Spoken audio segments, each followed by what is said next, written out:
સુરેન્દ્રનગરના સાયલામાં દેશી દારૂની ભઠ્ઠીનો પર્દાફાશ થયો છે તો અહીં ધારા ડુંગરીના રાતળા તળાવ પાસે એલસીબીએ રેડ કરી એલસીબી અને પેરોલ ફ્લો સ્કોડની સંયુક્ત કાર્યવાહી 375 લીટર દારૂ 600 લીટર આથો કબજે કરવામાં આવ્યો છે।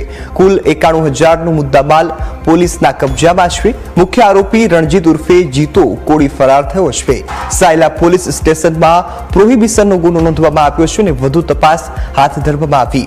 તો આપણી સાથે સંવાદદાતા વિજય ફોન લાઈન પર જોડાયા છે। જે વિજય, સુરેન્દ્રનગરમાં વધુ એકવાર દારૂ ઝડપાયાની ઘટના સામે આવી છે। દેશી દારૂની જે ભઠ્ઠી છે તે ઝડપાઈ, શું વધુ અપડેટ?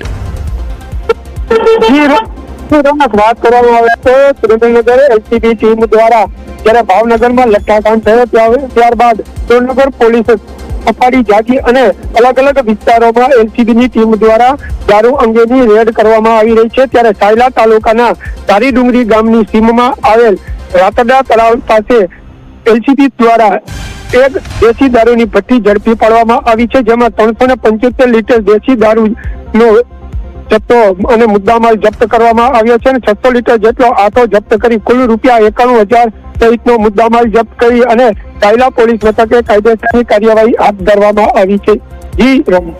જી બિલકુલ વિજય, સંપૂર્ણ વિગતો બદલ આપનો આભાર।